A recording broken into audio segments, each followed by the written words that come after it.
안녕하세요, 소케이입니다. 오늘은 제가 창작자로서 겪었던 시행착오와 그 과정에서 알게 된 중요한 깨달음들을 나눠보려고 합니다. 만약 이 이야기를 제가 3년 전 처음 창작을 시작하던 때에 들을 수 있었다면 돈도 시간도 훨씬 아낄 수 있었을 거예요. 이 영상은 처음 길을 걷는 창작자들, 그리고 자주 넘어져도 포기하지 않는 당신을 위한 이야기입니다. 처음 창작을 시작하면 누구나 욕망과 기세가 넘칩니다. 나는 뭔가 대단한 걸 할 거야. 내 작품은 반드시 성공할 거야.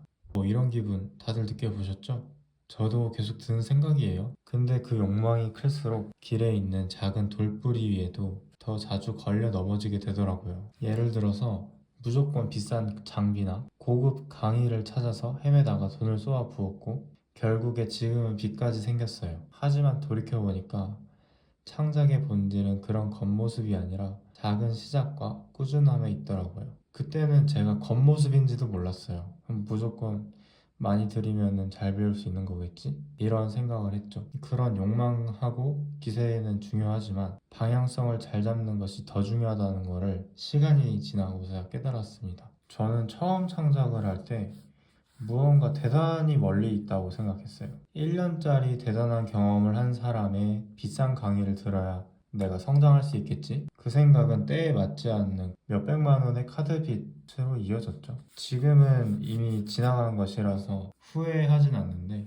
그때 내가 이야기를 더 참고했으면 더 시간을 아끼는 길로 갈 수 있지 않았을까 생각합니다. 저는 그런 선택들 대신에 주변 사람들에게 도움을 구하고 유튜브나 작은 모임에서 기초적인 견문을 배웠다면 훨씬 나았을 거라고 생각해요. 그 외에 선물은 종종 포장되지 않은 채 온다고 한 말 있잖아요. 그 말처럼 중요한 깨달음은 의외로 가까운 곳에서 찾을 수 있어요. 작은 시도에서 배운 경험이 결국 큰 성장을 만들어내는 것 같습니다. 편법은 없더라고요. 제가 존경하는 사업가가 한 말이 있습니다. 시간이 드는 일은 빠르게 해결하고 돈이 드는 일은 신중하게 판단하라. 이 말은 창작자에게 정말 중요한 철학이라고 생각합니다. 사업을 하는 분들에게도 중요한 거고요. 여기서 저는 이카루스의 이야기를 떠올렸어요. 이카루스는 태양이 가까이 가려다가 그 욕망 때문에 자신의 날개를 잃고 추락하거든요. 그런데 이 이야기를 조금만 다르게 바라보면 너무 높지도 낮지도 않게 라는 균형을 찾는 것이 얼마나 중요한지 보여줍니다. 너무 높이 날면 이카루스의 날개처럼 밀랍이 녹아내릴 위험이 있고 너무 낮게 날면 바닷물에 젖어서 날 수 없게 됩니다. 그런데 이카루스는 높이 날아오르는 희열에 빠져 태양 가까이 날았고 결국 추락하고 말았습니다. 대부분 많이 알고 계신 이 이야기는 안타까운 이야기에서 우리는 욕망을 조절하며 지속 가능한 목표를 세우는 법을 배울 수 있거든요. 그리고 까미에 반항하는 인간 아시나요?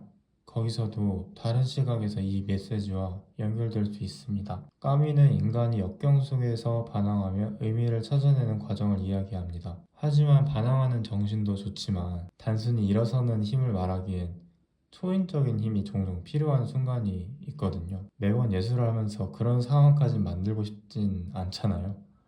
저는 건강하게 쿠션 역할이 필요하다고 생각했습니다. 저는 이렇게 생각하거든요. 반항하는 정신은 단지 일어서는 데에서 끝나는 것이 아니라 넘어졌을 때 다시 일어날 수 있도록 지속 가능한 작은 목표를 세우는 데 있다. 이카루스는 균형을 잃어 추락했지만 반항하는 정신을 가진 사람은 작고 현실적인 목표를 통해 자신을 다시 일으키고 길을 계속 걸어갑니다. 이 두 이야기를 창작자의 여정에서 적용해보면 큰 이야기에만 집중하기보다 하루하루를 지킬 수 있는 작은 실천들이 얼마나 중요한지 알게 됩니다. 그리고 무엇보다 이카루스처럼 추락해 꿈을 잃고 절망하는 사람이 없었으면 좋겠습니다. 여기서 중요한 게 있는데 작게 시작하는 습관이에요. 자주 등장하는 카피라이팅이죠. 작게 시작하는 습관. 예를 들어 몸매 관리를 한다고 가정해 볼게요. 저 같은 경우에 하루에 10kg씩 달려야 해 라는 목표는 부담이 될 수 있습니다. 물론 저는 그렇게 해서 다이어트를 크게 했지만 다시 좌절하고 돌아오더라고요, 몸무게가. 그래서 저는 수정했습니다. 그 대신에 하루에 한 번 운동복을 입고 운동화를 신고 현관을 나선다.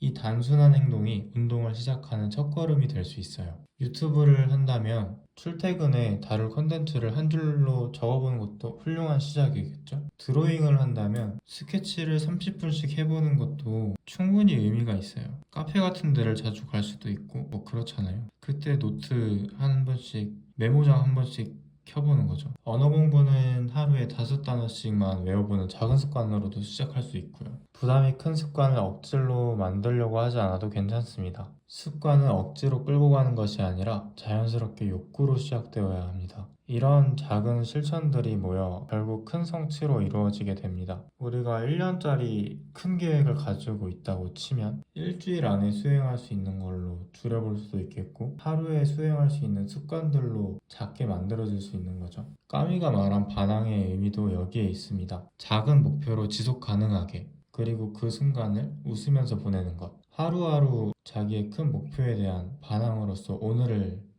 수행해보는 것. 거기서 반항의 본질을 느낄 수 있지 않을까요? 내가 못한다고. 난 오늘도 해냈는데? 최소한 이것에 희열을 느낄 수 있겠죠. 작은 거에서 시작한 것부터요. 마지막으로 저는 이 영상을 보시는 모든 창작자분들의 자신만의 길을 만들어 가기를 바랍니다. 물뿌리에 걸려 넘어질 때마다 배운다는 마음으로 다시 일어서세요. 그리고 당신의 꿈을 잔고의 압박이나 실패의 두려움으로 놓치지 않았으면 좋겠어요. 오늘 하루를 지키는 작은 실천들, 그것이 결국 여러분의 반항이고 창작입니다. 부담을 내려놓고 자연스럽게 몸이 가는 데부터 시작하세요. 우리 웃으면서 맞이해야죠. 이제 여러분은 어떤 목표를 위한 작은 습관들을 해보실 건가요? 영상이 조금이라도 도움이 됐다면 좋아요와 구독 부탁드리고 여러분의 창작 이야기를 댓글로 나눠주세요. 그럼 다음 영상에서 만나요.